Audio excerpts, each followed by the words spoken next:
이 세상에는 약 86억의 인구가 살고 있고 나는 그 중에 하나입니다.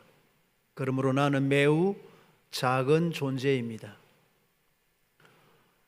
우리나라에는 5,160만의 인구가 국민들이 살고 있고 나는 그 중에 하나입니다. 그러므로 나는 매우 미미하고 보잘것없는 그런 존재입니다. 저 바닷가에 수많은 모래알들 가운데 모래알 하나가 더 있든지 없든지 별 상관이 없는 것처럼 나라는 존재가 이 세상에 살아있든 살아있지 않든 별 문제가 되지 않습니다. 내가 살아있다고 해서 이 세상에 큰 유익을 주는 것도 아니고 또 내가 이 땅에 존재한다고 해서 세상 역사의 큰 흐름에 무슨 변화를 주는 것이 아닙니다. 내가 세상을 떠난다고 해서 이 세상의 역사가 중단이 되거나 변할 수가 있겠습니까?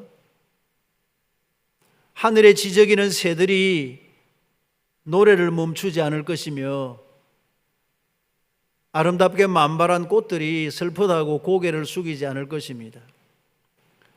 내가 이 땅에 살아있든 살고 있지 않든 큰 영향을 미치지 못할 바에는 차라리 세상을 일찍 떠나는 것도 좋지 아니한가 이런 생각을 해보면서 쓸쓸한 생각이 드는 것입니다.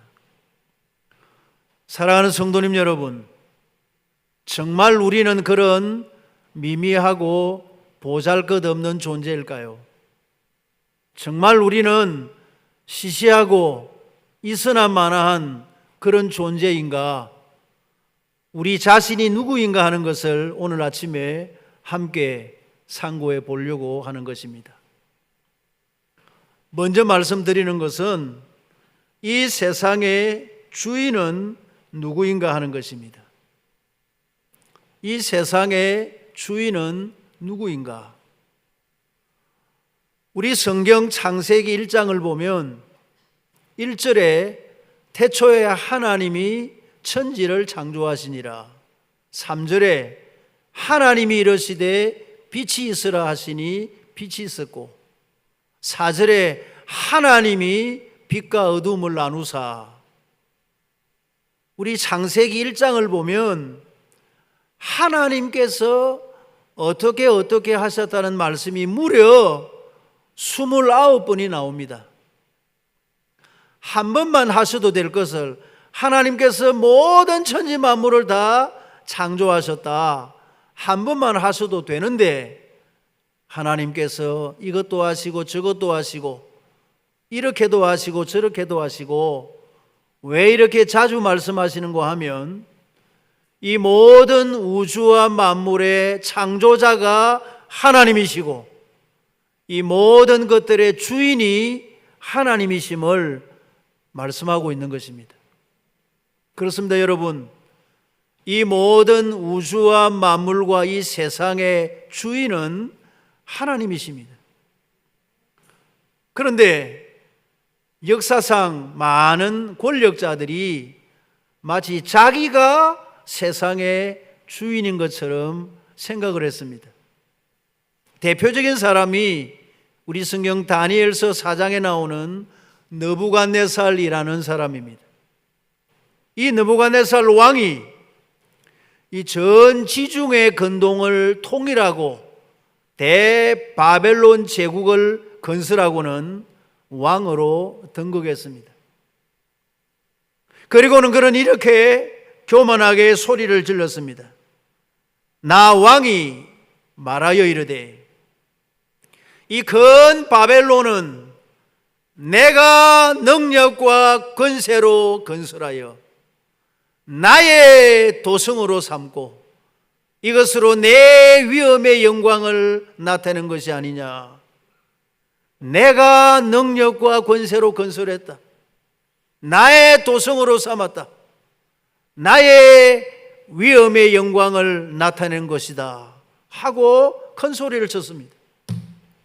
심지어는 하나님을 섬긴다는 저 유대인들조차도 내가 포로로 잡아왔으니 나는 하나님보다 더 위대하지 않느냐 하고 교만을 부렸습니다.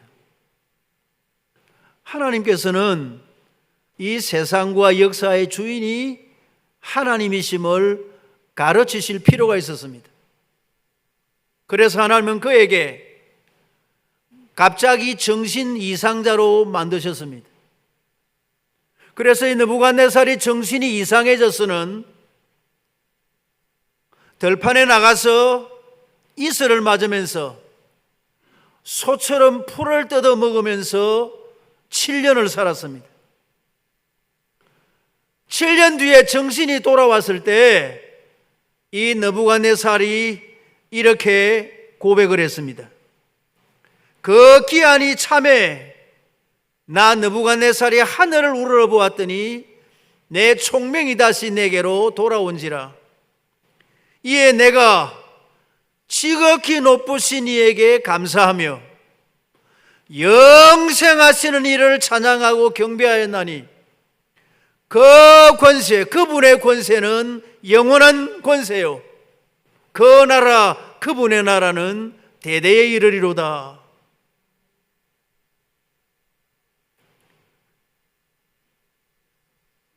비로소 느부갓네살이 지극히 높으신 이를 깨닫게 된 것입니다. 지극히 높으신 하나님이 이 세상과 역사의 주인이심을 깨닫게 된 것입니다. 그렇습니다. 성도님 여러분, 이 모든 우주와 만물과 이 세상의 주인은 하나님이심을 믿으시면 아멘 하십시다. 많은 권력자들이 미국의 그 누구가, 지금도 러시아의 그 어떤 사람이, 중국의 그 누구가, 한국의 저 북한의 그 누구가 마치 자기가 세상의 주인인 것처럼 행세하고 있지만 그렇지 않습니다. 이 세상과 역사의 주인은 분명하게 하나님이십니다. 자, 그러면 이 세상의 주인은 하나님이신데, 두 번째로 이 세상의 주인공은 누구인가 하는 것입니다. 이 세상의 주인공, 중심인물, 가장 중요한 중심인물은 누구인가 하는 것입니다. 우리가 영화나 연속극을 보면 주인공이 있고 조연, 엑스트라들이 많이 있습니다. 항상 주인공이 있고 조연들이 많이 있습니다. 그런데 그 모든 그 영화나 연극의 줄거리나 그 주제나 내용은 반드시 주인공을 중심으로 해서 이끌어가는 것을 우리가 알 수가 있습니다. 이것은 하나님의 세계도 마찬가지입니다. 하나님께서 이 세상을 움직여 가실 때 도대체 누구를 중심으로, 누구를 붙잡고, 누구를 주인공으로 해서 역사를 이끌어 가시는가 하는 질문입니다. 이것을 알기 위해서 저는 아브라함을 예를 들고 싶습니다. 위대한 신앙의 인물 아브라함, 그는 믿음의 조상이요, 예수님의 선조요, 아주 훌륭한 그런 인물이었습니다. 그러나 그럼에도 불구하고 그는 역시 사람이요, 또 실수가 많은 그런 사람이었습니다. 한 번은 아브라함이 이제 가나안 땅에 살다가 기근이 들어서 더 이상 살 수가 없어서 자기 아내와 의논해서 애굽으로 내려가 삽시다, 애굽으로 갑시다. 그래서 의논을 하고는 애굽으로 가는 중에 아브라함이 자기 아내에게 이렇게 말을 했습니다. 여보, 당신은 너무 예쁘니까 애굽으로 가면 내가 남편이고 당신이 아내인 줄을 알면 나를 죽이고, 남편이 나를 죽이고 당신을 빼앗아 갈지 모르니까 우리가 부부라고 하지 말고 오빠하고 동생이라고 합시다. 그래서 이제 의논을 하고는 내려가면서 연습도 했습니다. 동생, 예, 오빠, 연습을 하고 이제 내려갔습니다. 아니나 다를까 이 사라가 예쁘다는 소문이 애굽에 퍼지더니 그 소문이 이 바로의 왕궁에까지 들린 거예요.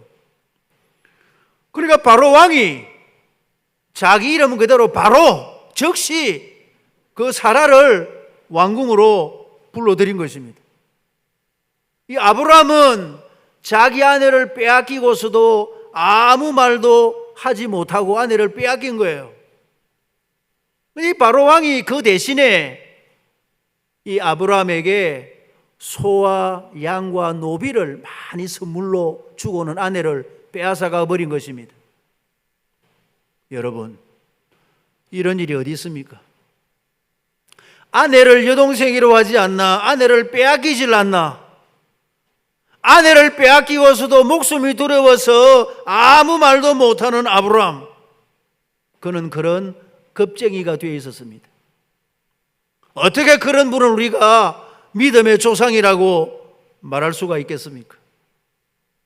근데 여러분이요, 이처럼 아브라함이 당하고 있을 때, 아무런 손을 쓰지 못하고 있을 때, 아브라함의 손이 침묵하고 있을 때 하나님의 손이 역사하기를 시작했습니다. 하나님께서 이 바로의 왕궁에 큰 재앙을 내린 거예요. 그 재앙의 내용이 성경에는 기록되어 있지 않지만 그 재앙의 이유를 바로에게 설명해 주신 것 같습니다. 바로가 즉시 아브라함을 불러서 이렇게 얘기를 했습니다. 네가 어찌하여 나에게 이렇게 행하였느냐? 네가 어찌하여 내 아내라고 말하지 아니하였느냐? 내 아내가 여기 있으니 이제 데려가라 하고 바로가 그의 아내와 그의 모든 소유를 보내었더라. 그래서 아브라함은 자기 아내와 그리고 모든 소유를 가지고 가나안 땅으로 돌아오게 된 거예요. 여러분, 아브라함이 굉장히 부자인데 어떻게 해서 부자가 됐습니까? 이 바로가 준 소와 양과 그 보물과 그 모든 그 노비와 재산을 선물로 받아서 가져왔기 때문에 아브라함이 부자가 된 거예요. 사랑하는 성도님 여러분, 이것이 무엇입니까? 바로 이것입니다. 하나님은 바로 왕궁의 역사와 세상의 역사를 누구를 중심으로 해서 이끌어 가시는가 하면 하나님의 사람 아브라함이었습니다. 비록 아브라함이 겁쟁이고 남자답지 못하고, 여러분, 이런 남편을 같이 살겠습니까? 자기 겁이 나서 자기 아내를 여동생이로 이런 사람하고 여러분 살겠습니까? 이런 부족하기 많은 사람이지만은 하나님은 그를 중심으로 해서 역사를 이끌어 가셨다 하는 것입니다. 이해를 돕기 위해서 창세기 6장에 보면 노아의 홍수 사건이 기록되어져 있습니다. 하나님께서 세상을 물로서 심판하실 때 노아와 그의 가족 8명만 남기고 다 물로서 심판했습니다. 하나님을 섬기지 아니하는 수천 명, 수만 명, 수십만 명을 다 물로서 심판하시고 하나님을 섬기는 사람 8명만 그 가운데서 살려주신 것입니다. 여러분, 하나님을 섬기는 사람이 이렇게 중요한 거예요. 하나님의 관심은 하나님을 섬기는 사람들에게 있는 거예요. 여러분 그 유치원이나 어린이집 뭐 초등학교 뭐 이렇게 무슨 발표회 한다. 발표회 행사가 있을 때 여러분 부모님들이 이제 할아버지 할머니들 발표회 갔을 때 누구만 쳐다봅니까? 자기 자녀, 자기 손자, 손녀만 봅니다. 다른 애들은 잘하고 못하고 별로 관심 없어요. 우리 애가 좀 시원찮아도 우리 애를 보고 우리 손자, 손녀를 보지 않습니까? 안 봅니까? 우리가 그렇게 자기 자녀, 자기 손자, 손녀에게 관심이 있는 것처럼 하나님의 관심은 하나님의 사람들에게 있는 거예요. 우리는 하나님의 특별 은총으로 살아가는 자들이고 저 사람들은 하나님의 일반 은총, 그냥 햇볕 받고 자기 노력대로 살다가 자기씩 갈 곳으로 가는 거예요. 자기들의 일반 은총으로 살아가고 우리는 하나님의 특별 은총으로 사는 하나님의 특별한 백성들임을 믿으시면 아멘 합시다. 창세기 18장에 보면 소돔 고모라 사건이 기록되어 있습니다. 하나님께서 유황불을 내려가지고 소돔 고모라 성을 완전히 태워버렸습니다. 성경에 보면 그 죄악이 심히 중하니 그 소돔 고모라 성의 죄악은 동성애였습니다. 그 동성애로 말미암아 소돔 고모라 성은 완전히 하나님의 유황불의 심판을 받았습니다. 동성애라는 죄가 그렇게 무서운 거예요. 그런데 아브라함이 하나님께 기도했습니다. 하나님, 왜 소돔 고모라 성 안에 의인이 있을 것인데 같이 악인과 함께 멸망을 하십니까? 의인 50명 있으면 어떻게 하시겠습니까? 내가 멸하지 않겠다. 45명요 멸하지 않겠다. 40명요 30명요 20명요 하나님이 10명 있으면 어떻게 하시겠습니까? 내가 멸하지 않겠다고 했습니다. 근데 소돔 고모라 성은 멸망을 받은 거예요. 왜? 의인 몇 사람이 없었기 때문에, 10사람이 없었기 때문에. 아무리 소돔 고모라 성에 죄가 많아도 하나님의 사람이 있으면 하나님께서 심판하지 않는다는 거예요. 예레미야 5장 1절에 보면 하나님께서 예레미야에게 이렇게 말씀하셨습니다.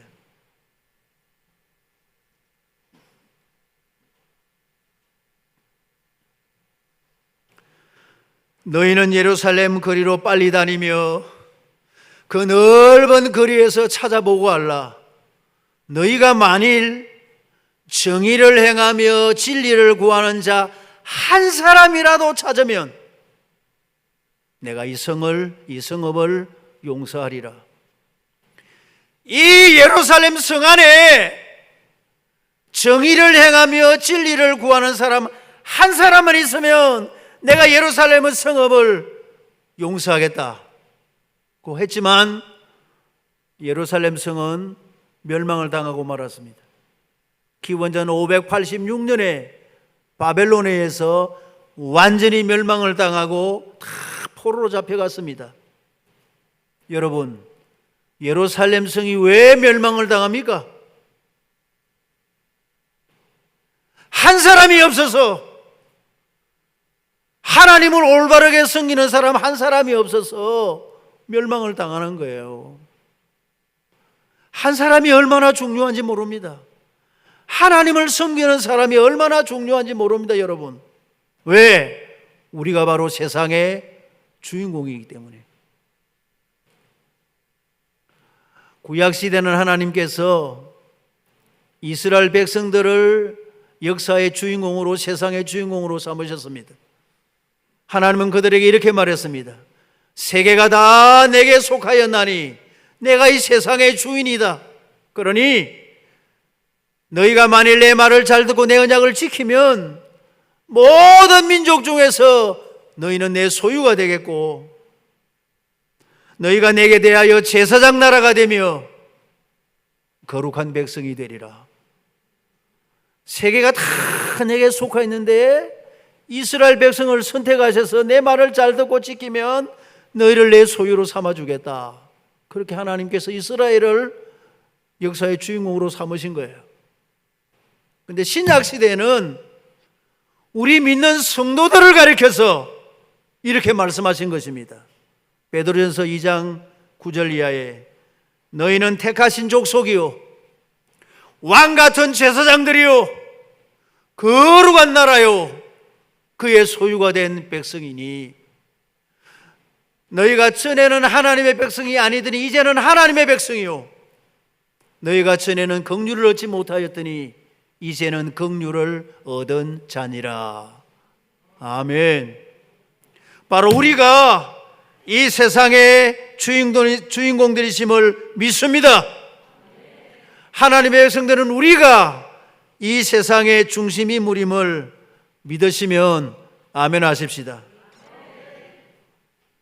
비록 우리가 부족하지만은 우리가 못나고 죄도 많고 흠도 많고 넘어지기도 잘하고 말썽도 잘 부리지만은 부족한 것이 너무 많아도 그래도 하나님은 우리를 붙드시고 하나님의 역사를 이끌어 가신다는 사실입니다. 내 자식이 아무리 못나도 내 자식인 것처럼 나무 자식이 아무리 잘난들 무슨 소용이 있습니까 여러분? 내 자식이 아무리 잘못생기고 아무리 잘못해도 그래도 내 자식인 것처럼 하나님은 우리를 붙들고 이 세상과 역사를 이끌어 가신다는 사실을 여러분 믿으시기를 주님의 이름으로 축원합니다.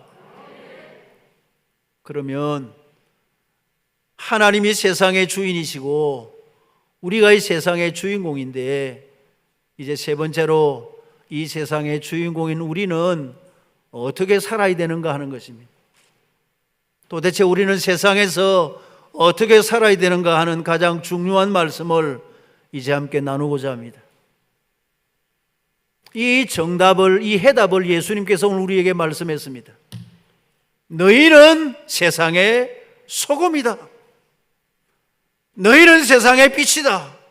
하고 우리에게 말씀해 주신 것입니다. 여러분, 이 말씀은 예수님께서 제자들에게 이제 오늘 성경에 하신 말씀입니다. 이 마태복음 5장에 예수님께서 무리를 보시고 산에 올라가 앉으시니 제자들이 나온지라 입을 열어 가르쳐 가라사대 하시면서 주신 말씀이 이 산상보훈 오늘 이 본문의 말씀입니다. 제자들에게 하신 말씀이에요. 예수님께서 제자들을 보고 너희가 세상의 소금이다 빛이다 이렇게 말씀을 했어요. 아마 제자들은 깜짝 놀랐을 것입니다. 지금 예수님께서 잘못 말씀하시는 거 아닌가? 우리는 정말 시시한 자들인데, 별 볼 일 없는 자들인데, 우리는 그냥 고기 잡는 자들이고 세리고 열심당원이고 아무것도 아닌데 저 훌륭한 바리새인도 있고 서기관도 있고 제사장도 있고 장로도 있고 그 훌륭한 사람들 많은데 그 사람들을 보고 소금이와 빛이라고 말씀하지 않고 이 시시한 제자들을 보고 소금이라 빛이라고 하니까 예수님께서 잘못 말씀하시는 것이 아닌가 그렇게 생각했을는지 모르겠습니다. 근데 여러분, 누가 뭐라고 해도 예수님께서 소금이라고 하면 그는 소금이 되는 것입니다. 예수님께서 너희가 빛이라고 하면 그는 빛이 되는 것입니다. 우리가 어떻든지 간에 예수님께서 말씀하시면 소금과 빛이 되는 거예요. 바로 우리가 이 세상의 소금과 빛이라 하는 것입니다.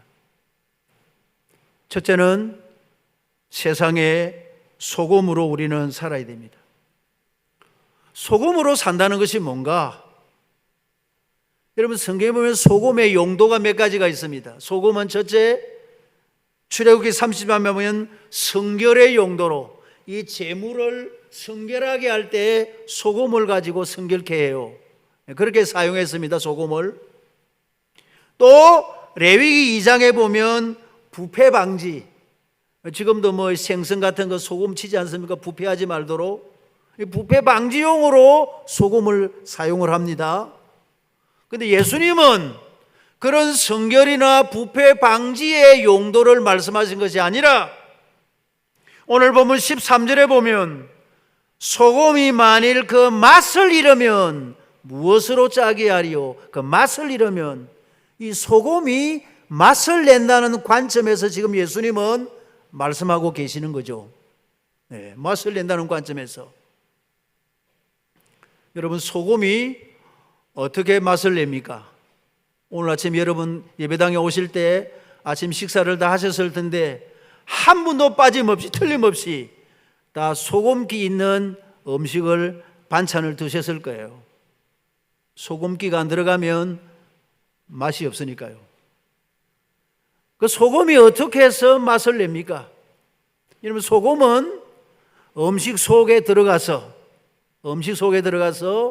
자기 자신을 녹이고 희생하고 자기 자신을 죽여서 맛을 내게 하는 것이, 이게 소금입니다. 이게 소금이에요. 철저하게 자기를 죽이고 희생하고 자기를 완전히 다 녹여서 남을 기쁘게 하고 맛을 내게 하는 것이 소금이에요. 그런데 이 말씀을 들으면 여러분, 누가 생각이 나야 되는가 하면 우리 예수님이 생각이 나서야 됩니다. 예수님이 소금처럼 사신 분이에요. 우리 예수님은 어떻게 사셨습니까?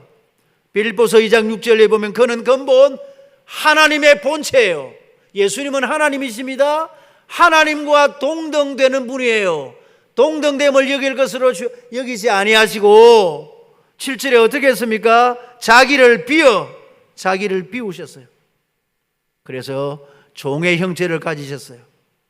그리고는 8절에 사람의 모양으로 나타나서 자기를 낮추시고 죽기까지 복종하셨으니, 여러분, 예수님께서 하나님이시면서 사람의 모양을 입고 이 세상에 찾아오셔서 세상 속에 들어오셔서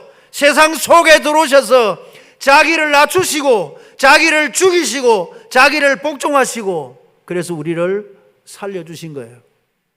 마치 무엇처럼? 소금처럼.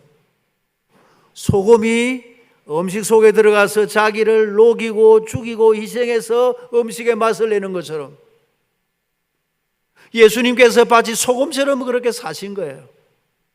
그 예수님께서 소금처럼, 너는 소금이라고 하는 것은 누구처럼 살아라는 것입니까? 한번 따라 하십시다. 예수님처럼 살아라.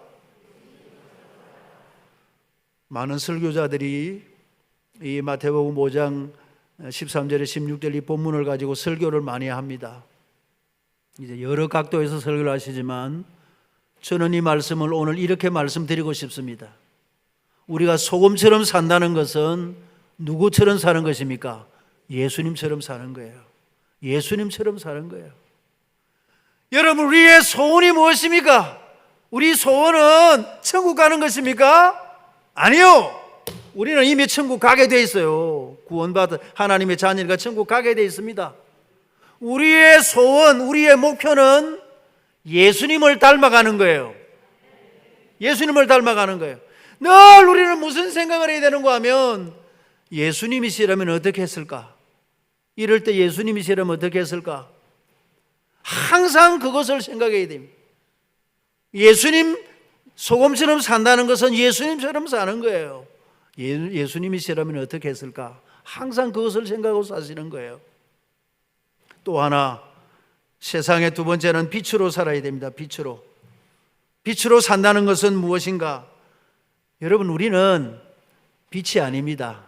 우리는 빛이 아니에요. 너희는 빛이다 했는데 사실은 우리는 빛이 아니에요. 진짜 빛은 요한일서 1장 5절에 하나님은 빛이시라. 요한복음 8장 10절에 나 예수님은 세상의 빛이라. 하나님이 빛이고 예수님이 빛이에요. 근데 오늘 예수님께서 너희는 세상의 빛이라고 할 때 우리가 빛입니까 정말? 여러분, 태양과 달을 생각하면 됩니다. 여러분, 태양은 마치 하나님과 예수님처럼 빛이에요. 태양은 빛이에요. 태양은 빛을 냅니다. 지금도 태양에서 빛과 열이 와서 우리가 살아 있습니다.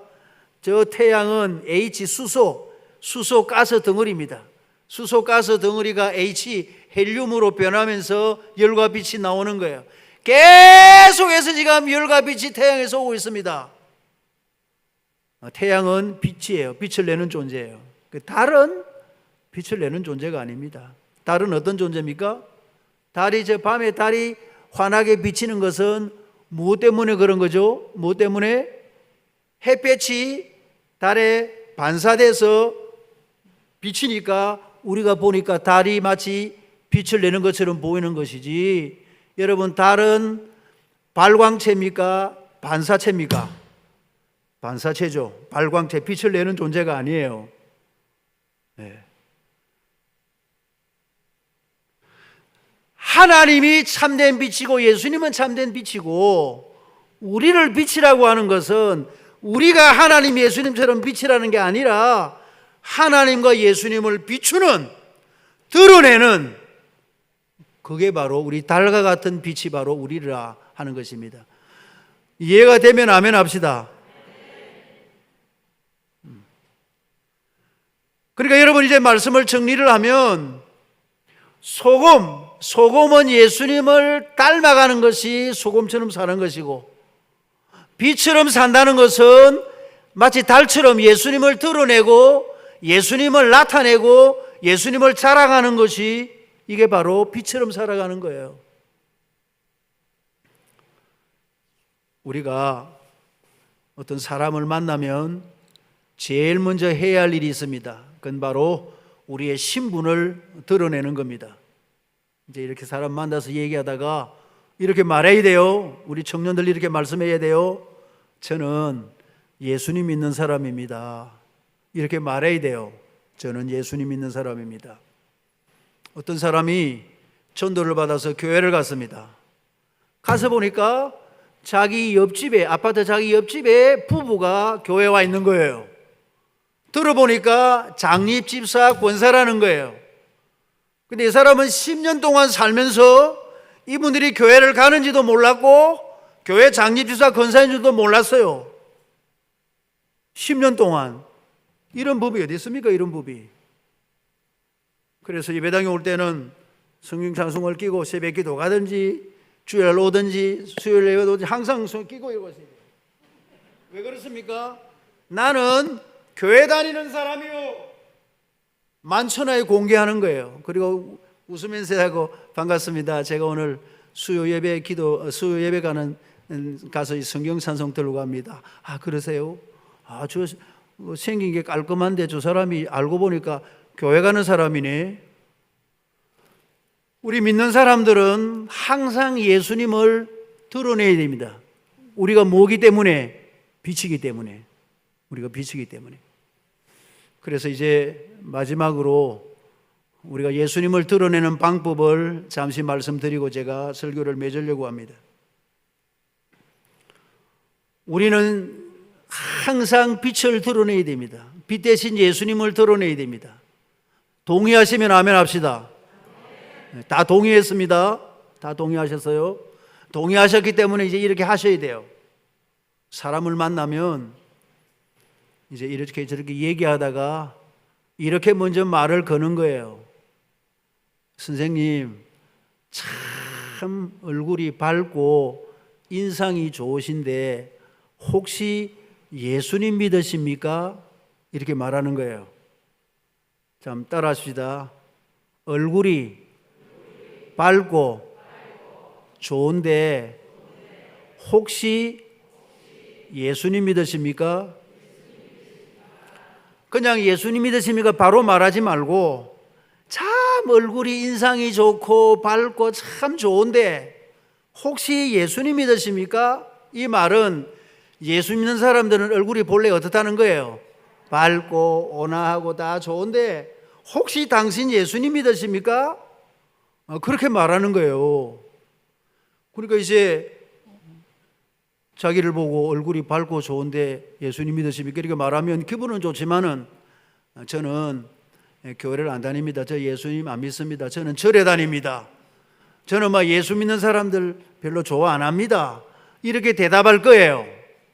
그런데 뭐라고 대답을 하든지 간에 이렇게 말하는 거예요. 그래도 믿어야 합니다.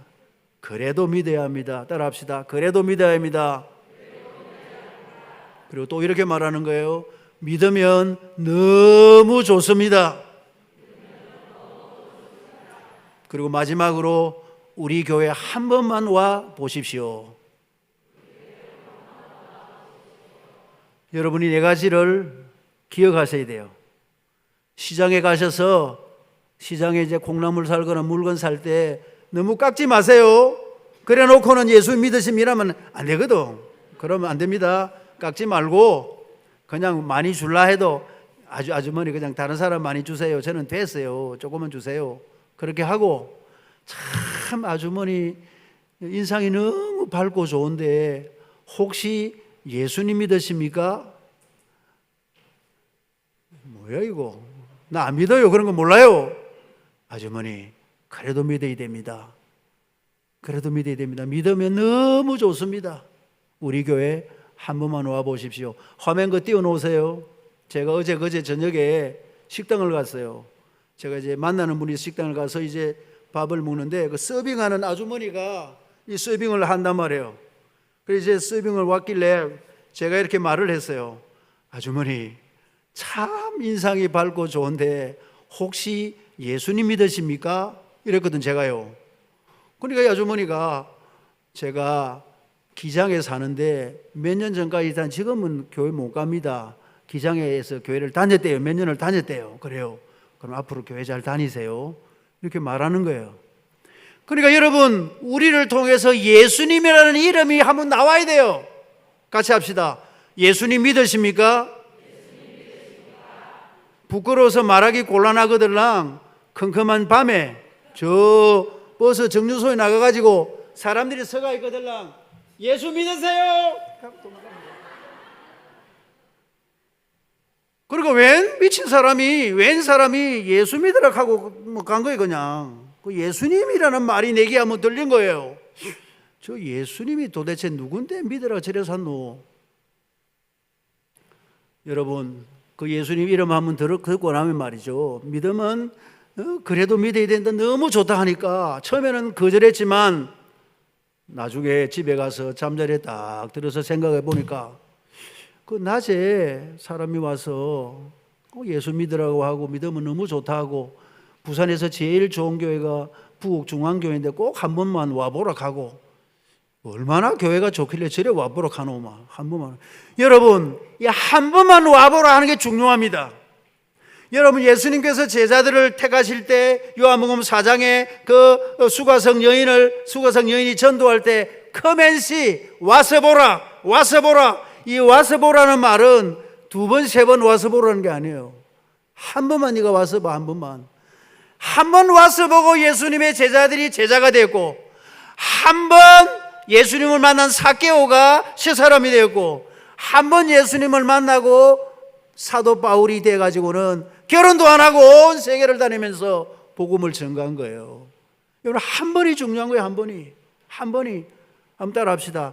한 번만 우리 교회 한 번만 와 보십시오. 그 말을 왜 못해? 우리 교회 한 번만 와봐. 우리 목사님 너무 좋아. 우리 교인들이 너무 좋아. 한 번만 와봐. 한 번만. 두 번, 세 번 오라 하면 잘 안 오거든. 그러니까 그렇게 말하지 말고 한 번만 와보세요. 한 번만. 그래서 여러분 저를 통해서 우리 예수님의 이름이 드러나게 되시기를 주님의 이름으로 축원합니다. 우리 교회의 비전이 영혼 구원입니다. 영혼 구원하여 제자 삼자. 어떻게 영혼을 구원하여 제자를 삼습니까? 사람을 불러와야 제자가 되지. 사람을 불러와야. 어떻게 불러옵니까? 예수님 믿으십니까? 그래도 믿어야 됩니다. 믿으면 너무 좋습니다. 우리 교회 한 번만 와보세요. 한 번만. 그걸 왜 못해요? 그래도 난 못하겠습니다. 손 한번 들어보겠습니다. 다 손 안 들었습니다. 이제 다 할 수 있습니다. 그렇게 해서 앞으로 우리 교회가 오늘 빛과 소금과 빛에 대한 말씀을 드렸는데 말씀을 정리하면 우리는 소금으로 살아야 되고 빛으로 살아야 되는데 소금으로 산다는 것은 누구처럼 사는 것이다? 예수님처럼 사는 것이다. 빛으로 산다는 것은 누구를 들으면서 사는 것이다? 예수님을 드러내면서 사는 것이다. 항상 우리는 예수님을 드러내고 예수님처럼 살아가시는 정말 멋진 우리 부곡중앙교회 되시기를 주님의 이름으로 축원합니다.